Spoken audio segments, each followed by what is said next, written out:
Shalom semuanya. Cara terdahsyat untuk mempelajari sesuatu adalah dengan memahami hal tersebut, karena memahami lebih baik daripada menghafal. Jadi demi kita dapat memahami perbedaan suara Roh Kudus dengan suara diri sendiri, maka coba bayangkan dulu sebuah lomba tarik tambang yang diikuti oleh dua tim. Di satu sisi ada tim Roh Kudus, di sisi lain adalah tim setan. Di tengah tali tambang terdapat hati nurani Anda. Tim yang menarik hati nurani Anda ke arahnya yang lebih kuat akan mempengaruhi keputusan Anda untuk bertindak. Begitulah kira-kira analoginya untuk menggambarkan suara Roh Kudus dengan suara setan yang terus bersuara dalam pikiran Anda. Semuanya demi untuk mempengaruhi hati nurani Anda. Dan 4 hal ini akan sering terjadi jika hati kita lebih tergoda untuk mendengarkan suara setan. Dimulai dari kita akan merasakan kebahagiaan semu, karena setan sering menawarkan kesenangan sesaat dan kepuasan semu melalui godaannya. Lalu kita akan bisa merasakan hubungan yang rusak, karena bisikan setan dapat memicu kesalahpahaman, pertengkaran, dan konflik dalam hubungan dengan orang lain. Kebohongan, manipulasi, dan keegoisan yang ditanamkan setan dapat merusak rasa percaya dan keharmonisan dalam sebuah hubungan. Selanjutnya ini juga yang sering terjadi, bahwa kita mengalami hidup yang stagnan, hidup yang begitu-begitu saja, malah cenderung mundur. Kita merasa bahwa sudah dibaptis, sudah berdoa, tidak merasa jahat sama orang, sudah percaya sama Tuhan. Namun kok seperti Tuhan belum memberkati, belum membawa hidup kita naik level, dan lain-lain. Jawabnya pasti, bahwa ini dikarenakan kita masih sering termakan oleh suara setan, belum sepenuhnya tunduk dengan suara Roh Kudus. Dan yang terakhir adalah keterpisahan dengan Tuhan. Ini merupakan akibat paling fatal dan paling ujung ketika kita mengikuti suara setan secara terus-menerus. Intinya, hati nurani kita selalu diperhadapkan dengan pilihan. Apakah lebih mau mendengarkan suara Roh Kudus yang membawa kepada berkat, atau lebih memilih suara setan yang membawa kepada kutuk? Seperti yang Tuhan katakan sendiri, bahkan langit dan bumi telah menjadi saksi. Ulangan 30 ayat 19 tertulis, Aku memanggil langit dan bumi menjadi saksi terhadap kamu. Pada hari ini, kepadamu kuperhadapkan kehidupan dan kematian, berkat dan kutuk. Pilihlah kehidupan, supaya engkau hidup, baik engkau maupun keturunanmu. Maka penting sekali untuk kita dapat mengetahui dan mengidentifikasi suara-suara yang ada di dalam kepala kita, agar kita dapat selalu memilih dan taat kepada suara Roh Kudus. Karena kita tahu, Roh Kudus adalah kunci menuju hidup penuh kebahagiaan dan kesuksesan. Pertama-tama kita harus memahami betul apa itu Roh Kudus. Roh Kudus adalah pribadi Tuhan dalam Tritunggal. Dia adalah Tuhan sendiri yang harus kita sembah. Dan kenapa Roh Kudus mau ada di dalam diri setiap kita orang percaya? Karena Roh Kudus memiliki satu tujuan penting, yaitu agar setiap kita bisa menjadi murid Tuhan Yesus. Selama Yesus ada di dunia ini, Tuhan memanggil para pengikutnya dengan sebutan murid. Sebagai murid Yesus, kita dipanggil untuk belajar, agar kita bisa menjadi manusia baru yang berdampak, penuh kuasa. Intinya, agar kita nantinya dapat dipakai menjadi alatnya Tuhan untuk membantu Tuhan menyelamatkan manusia dari penghakiman yang akan datang. Maka ketika seseorang menerima Yesus dan mendapatkan Roh Kudus, itu bukan akhir, melainkan awal dari segalanya. Karena yang selanjutnya terjadi, Roh Kudus akan bekerja di dalam diri kita untuk mengubahkan kita. Dan itu tergantung dari kesediaan kita, apakah mau mengikuti suara Roh Kudus atau tidak. Jika kita hanya mengizinkan sedikit saja area di dalam hidup kita boleh Tuhan sentuh, maka hidup kita tidak akan menerima keajaiban Roh Kudus yang dahsyat itu. Bukan karena Tuhan tidak sanggup, melainkan karena kita yang membatasi kuasa Tuhan dengan cara tidak mau mendengarkan tuntunan Roh Kudus. Dan ini secara tidak langsung juga kita membatasi berkat Tuhan terjadi di dalam hidup kita. Sekali lagi, itulah penyebab mengapa banyak orang yang sudah lama ikut Tuhan, tapi merasa hidupnya itu stagnan. Karena seringkali mereka masih belum terlalu taat dengan tuntunan Roh Kudus. Tapi jangan berkecil hati, ingat selalu akan kasih karunia Tuhan yang selalu memberikan kesempatan kepada kita untuk bisa berubah.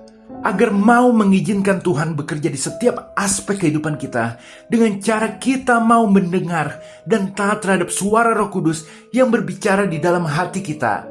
Terlebih lagi, Tuhan sadar manusia pasti sulit untuk taat kepada suara Roh Kudus. Karena firman Tuhan berkata dalam Roma 8 ayat 7, sebab keinginan daging adalah perseteruan terhadap Allah, karena ia tidak takluk kepada hukum Allah. Hal ini memang tidak mungkin baginya. Hati nurani kita sudah tercemar oleh dosa yang telah dilakukan oleh Adam dan Hawa, sehingga keinginan hati kita selalu merupakan perseteruan dengan Tuhan. Hati nurani yang tercemar inilah yang disebut kedagingan. Fakta kehidupan berkata bahwa yang enak-enak itu berdosa, karena manusia yang naturnya sudah ada dosa, yaitu kedagingan, cenderung senang untuk melakukan dosa dan berbuat jahat. Maka tenang, Tuhan kita adalah Tuhan yang penuh kasih. Kasih karunia selalu melimpah. Sekali-kali pun Anda tidak akan bisa menghujat Roh Kudus, karena ketika Anda sudah terlalu jauh melangkah, akan ada kasih karunia Tuhan yang membawa Anda kembali. Meskipun kita harus sepakat bahwa kita jangan sampai menunggu sudah menderita seperti anak yang hilang di kandang babi, baru mau kembali. Dengan kata lain, jangan sampai menunggu ketika badan ini sudah hancur akibat penyakit atau usia, baru sadar kembali ke jalan Tuhan. Ingat selalu, Roma 8 ayat 28. Kita tahu sekarang bahwa Allah turut bekerja dalam segala sesuatu untuk mendatangkan kebaikan bagi mereka yang mengasihi Dia, yaitu bagi mereka yang terpanggil sesuai dengan rencana Allah. Jangan ada penyesalan atas segala kesalahan yang sudah kita pernah buat, bahwa Tuhan turut bekerja atas segala sesuatu untuk mendatangkan kebaikan bagi kita, agar kita sampai di satu titik itu mau mendengar dan taat kepada suara tuntunan Roh Kudus, agar hati nurani awalnya kedagingan sekarang berubah menjadi baru, yaitu melaksanakan keinginan Roh Kudus. Biarkan hati nurani Anda tertarik ke arah Roh Kudus, karena semakin Anda menuruti suara Roh Kudus, kedagingan Anda akan perlahan hilang, sehingga hidup Anda akan benar-benar mengalami perubahan, semakin mirip dengan Yesus. Ketika itu terjadi, kuasanya bekerja dahsyat atas hidup Anda. Sapu tangan Anda mungkin bisa menyembuhkan orang. Air berubah menjadi anggur. Dalam artian apa yang Anda kerjakan menjadi luar biasa. Tumpangan tangan Anda berkuasa menyembuhkan orang. Digigit ular maupun minum racun. Walau 1000 rebah di sisi kanan, 10.000 rebah di sisi kiri, tetapi Anda tetap berdiri aman dalam melindungan Tuhan. Singa dan ular naga akan Anda langkahi. Dalam artian segala tantangan bisa Anda lakukan, dan hal-hal hebat lainnya yang bisa saja Anda akan alami. Kuncinya sekali lagi adalah selalu mendengarkan suara Roh Kudus dan mentaatinya, agar bisa dipakai Tuhan dahsyat. Maka berikut adalah 4 inti dari bimbingan Roh Kudus yang dapat kita pahami, agar kita bisa selalu mengenali suara Roh Kudus yang ada di dalam diri kita dan membedakannya dengan suara-suara lain, yaitu mengingatkan, menegur, menuntun, dan menghibur.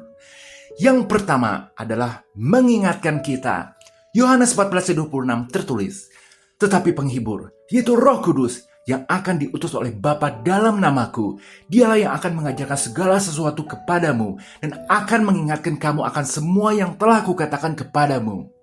Saat kita baru menerima Yesus, ibarat bayi rohani yang baru belajar mengenal dunia, kita masih terikat pola pikir lama yang sejalan dengan dunia, berbeda dengan apa yang Tuhan inginkan. Maka proses pembaharuan pikiran menjadi kunci dalam perjalanan iman kita. Tuhan ingin kita memiliki pola pikir yang selaras dengan firman-Nya, bukan lagi mengikuti standar dunia. Roma 12 ayat 2 tertulis, janganlah kamu menjadi serupa dengan dunia ini, tetapi berubahlah oleh pembaharuan budimu, sehingga kamu dapat membedakan manakah kehendak Allah, apa yang baik, yang berkenan kepada Allah, dan yang sempurna. Ayat ini mengajarkan agar kita tidak terkontaminasi lagi dengan pola pikir dunia yang menipu itu. Kita diperintahkan untuk berubah oleh pembaharuan budi agar mampu membedakan kehendak Allah yang baik, berkenan, dan sempurna. Maka Roh Kudus yang mengingatkan akan berperan penting dalam proses ini. Apalagi ketika kita diperhadapkan pada pilihan atau situasi yang memicu pemikiran duniawi. Roh Kudus akan mengingatkan kita tentang sudut pandang Alkitab. Atau saat kita lagi merenungkan sesuatu, Roh Kudus akan mengingatkan kita tentang perspektif Alkitab. Dia akan membantu kita melihat segala sesuatu dari sudut pandang Allah, bukan dari sudut pandang dunia. Roh Kudus akan memberikan kita kebijaksanaan untuk membedakan mana yang benar dan mana yang salah, mana yang sesuai dengan kehendak Allah dan mana yang tidak. Pertanyaan yang muncul, bagaimana kita bisa tahu itu dari Roh Kudus atau bukan?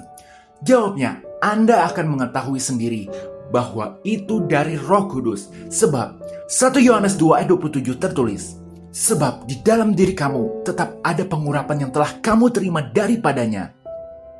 Karena itu tidak perlu kamu diajar oleh orang lain, tetapi sebagaimana pengurapannya mengajar kamu tentang segala sesuatu, dan pengajarannya itu benar, tidak dusta, dan sebagaimana ia dahulu telah mengajar kamu, demikianlah hendaknya kamu tetap tinggal di dalam dia. Anda telah diurapi oleh Roh Kudus, maka Anda akan tahu dengan sendirinya ketika Roh Kudus sedang mengingatkan apakah itu benar, apakah itu salah. Sebab di mata Tuhan, tidak ada yang namanya abu-abu, yang ada adalah putih atau hitam, benar atau salah, tidak ada kompromi.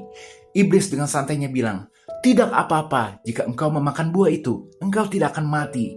Demikian setan masih bekerja dengan cara yang sama, sering mencampur adukan kebenaran dengan kesalahan. Yesaya 5 ayat 20 tertulis, celakalah mereka menyebutkan kejahatan itu baik dan kebaikan itu jahat, yang mengubah kegelapan menjadi terang dan terang menjadi kegelapan, yang mengubah pahit menjadi manis dan manis menjadi pahit. Maka kita harus terus mendengarkan suara Roh Kudus yang akan mengingatkan apa yang benar dan apa yang salah di mata Tuhan. Dan Anda akan tahu itu berasal dari Roh Kudus karena Anda telah menerima urapan Roh Kudus.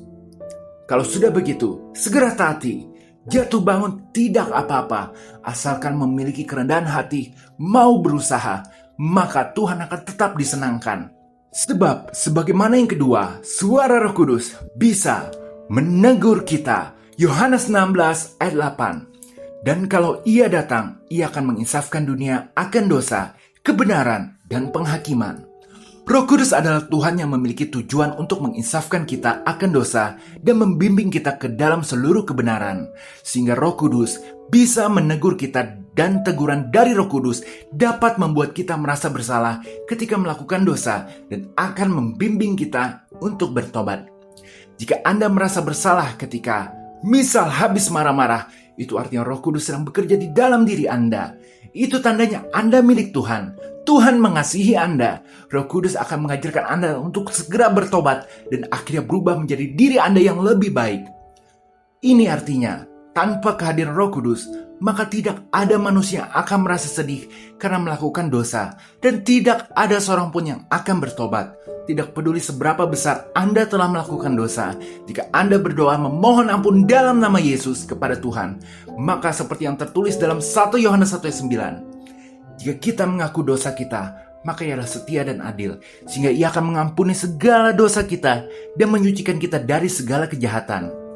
Maka segala dosa Anda akan diampuni, dan Anda akan disucikan dari segala kejahatan.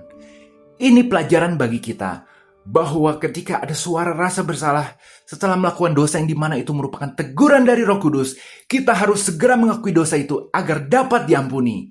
Ini penting dilakukan, sebab jika seseorang tetap bersikeras tidak mau memohon ampun ketika Roh Kudus sudah menyadarkan dia akan dosa, maka yang terjadi adalah seperti yang tertulis dalam Efesus 4 ayat 30. Dan janganlah kamu mendukakan Roh Kudus, Allah yang telah memateraikan kamu menjelang hari penyelamatan. Orang itu akan mendukakan Roh Kudus. Jangan sampai pernah kita tidak mau mendengarkan suara Roh Kudus, sebab kita yang akan rugi. Karena sebagai yang ketiga, suara Roh Kudus sudah dapat menuntun kita.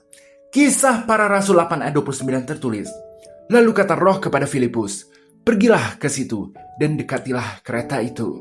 Pernahkah Anda merasa bingung harus mengambil keputusan apa? Dalam kehidupan Kristen, kita memiliki sumber panduan yang luar biasa, suara Roh Kudus. Roh Kudus sebagai pribadi ketiga dalam Tritunggal Kudus dapat menuntun kita ke arah yang benar dan membawa kita lebih dekat dengan kehendak Tuhan. Kisah Para Rasul 8 ayat 29 tadi memberikan contoh nyata bagaimana Roh Kudus membimbing kita. Filipus, seorang pengabar Injil, sedang dalam perjalanan ketika Roh Kudus berkata kepadanya, pergilah ke situ dan dekatilah kereta itu. Tanpa petunjuk lain, Filipus menaati suara Roh Kudus dan mendekati kereta tersebut.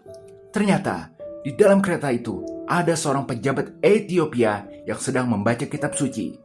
Pertemuan ini membuka kesempatan bagi Filipus untuk membagikan Injil dan membawa pria itu kepada Kristus. Pertanyaannya, bagaimana kita dapat membedakan yang mana tuntunan suara Roh Kudus atau yang bukan? Ternyata Yesus telah memberikan jawabannya untuk kita. Yohanes 7:38. Barang siapa percaya kepadaku, seperti yang dikatakan oleh kitab suci, dari dalam hatinya akan mengalir aliran-aliran air hidup. Aliran air berbicara tentang rasa damai. Maka akan ada perasaan damai sejahtera. Roh Kudus dapat memberikan kepastian dan ketenangan hati ketika kita berada di jalan yang benar. Perhatikanlah perasaan damai sejahtera yang muncul setelah kita doa atau perenungan mendalam. Roh Kudus dapat menggerakkan hati kita untuk melakukan tindakan tertentu. Kuncinya adalah melatih kepekaan kita. Semakin sering kita dekat dengan Tuhan melalui doa, membaca Alkitab, dan persekutuan, semakin mudah kita mengenali suaranya. Meskipun Tuhan seringkali menuntun kita ke jalan yang sulit atau di luar pemahaman kita, percayalah bahwa Dia selalu memiliki rencana terbaik. Dia tidak akan memberikan tuntunan yang bertentangan dengan talenta dan kemampuan kita. Justru Dia ingin kita menggunakan talenta yang Dia berikan untuk memuliakan namanya. Setan di sisi lain seringkali meniupkan roh ketakutan dan keraguan. Dia akan membuat kita merasa tidak mampu, meragukan kemampuan diri sendiri, dan takut mengambil resiko. Jangan tergoda oleh bisikan-bisikan setan. Percayalah kepada Tuhan yang lebih mengetahui talenta dan kemampuan kita. Ketika kita mengikuti tuntunan Tuhan dan menggunakan talenta kita dengan penuh ketaatan, di ujung kita akan mengalami kemudahan dan aliran air hidup yang penuh damai sejahtera. Kita akan merasakan sukacita dan kepuasan dalam melakukan apa yang Tuhan inginkan dari kita. Penting sekali bagi kita selalu mendengar tuntunan Roh Kudus. Jadikan ini kebiasaan, sebab Roh Kudus dapat membimbing kita dalam mengambil keputusan yang sesuai dengan kehendak Tuhan, sehingga keputusan kita menjadi benar. Bisa menghindari kesalahan, karena dengan mengikuti suara Roh Kudus, kita dapat terhindar dari jalan yang salah dan membuat pilihan yang membawa kita lebih dekat kepada Tuhan. Mengalami pertumbuhan iman, saat kita belajar mendengarkan Roh Kudus, iman kita akan semakin bertumbuh dan kita akan semakin mengenal kehendak Tuhan yang dapat memberikan kesuksesan sejati dalam hidup. Dan yang terutama, Roma 8:14, semua orang yang dipimpin Roh Allah adalah anak Allah. Kita akan menjadi anak Tuhan. Luar biasa. Benar-benar suatu penghiburan bagi kita. Demikian pula untuk yang keempat, suara Roh Kudus dapat menghibur kita. Kisah Para Rasul 9 ayat 31. Selama beberapa waktu, jemaat di seluruh Yudea, Galilea, dan Samaria berada dalam keadaan damai. Jemaat itu dibangun dan hidup dalam takut akan Tuhan. Jumlahnya semakin bertambah besar oleh pertolongan dan penghiburan Roh Kudus. Ayat di atas memberikan gambaran indah tentang kekuatan Roh Kudus dalam menghibur kita, umat Tuhan. Ayat ini menunjukkan bagaimana Roh Kudus membawa ketenangan, kekuatan, dan pertumbuhan bagi jemaat mula-mula di tengah situasi yang penuh tantangan. Bagaimana bentuk penghiburan yang diberikan Roh Kudus? Ketenangan di tengah badai. Roh Kudus memberikan ketenangan dan kedamaian hati. Saat kita menghadapi kesulitan dan pergumulan, suara Roh Kudus meskipun akan terdengar samar karena kita mungkin sedang dilanda panik serta takut, akan mengingatkan kita bahwa Tuhan selalu bersama kita dan Dia memiliki kendali atas segala sesuatu. Kekuatan untuk bangkit. Suara Roh Kudus memberikan kekuatan dan semangat untuk bangkit dari kegagalan dan patah semangat. Dia mengingatkan kita bahwa kita memiliki kekuatan di dalam Tuhan untuk menghadapi segala rintangan. Pertumbuhan. Roh Kudus membantu kita tumbuh dalam iman dan pemahaman akan firman Tuhan. Dia membuka hati dan pikiran kita untuk menerima kebenaran dan hikmat dari atas. Roh Kudus tidak dibatasi oleh bentuk fisik. Dia adalah roh yang kudus dan hidup yang bekerja dengan cara yang ajaib dan tak terduga. Penghiburan yang Dia berikan datang dalam berbagai bentuk sesuai dengan kebutuhan dan situasi setiap orang. Roh Kudus dapat memberikan kita penghiburan melalui tanda-tanda dan mujizat yang Dia lakukan dalam hidup kita. Maka ketika Roh Kudus bersuara, kita intinya harus terus mendengarkan. kita pasti akan mendapatkan pertolongan dan penghiburan yang ajaib dari situasi tersulit sekalipun. Haleluya, amin.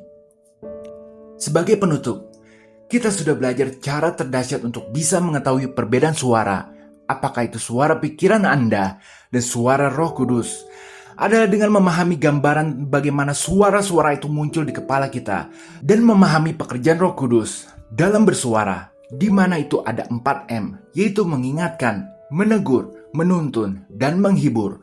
Jika kita banyak memikirkan sesuatu, misal berita-berita atau lagu atau masalah-masalah, kita akan lebih sulit mendengar suara Roh Kudus. Harus dalam keadaan tenang. Perhatikan bahwa Roh Kudus sedang bersuara di relung hati kecil Anda.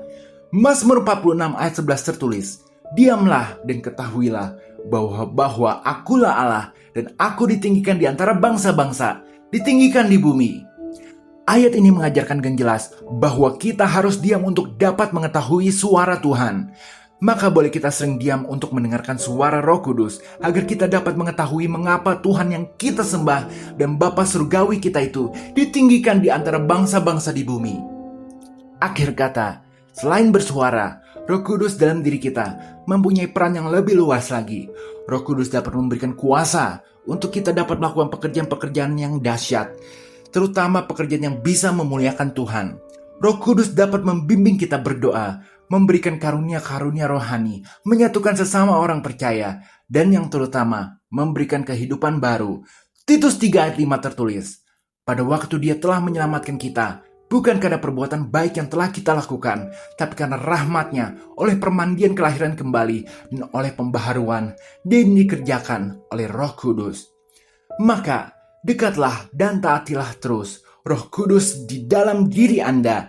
Itu benar-benar keputusan terbaik yang bisa Anda buat sekarang juga. Keputusan yang membuat masa depan Anda cerah, penuh harapan.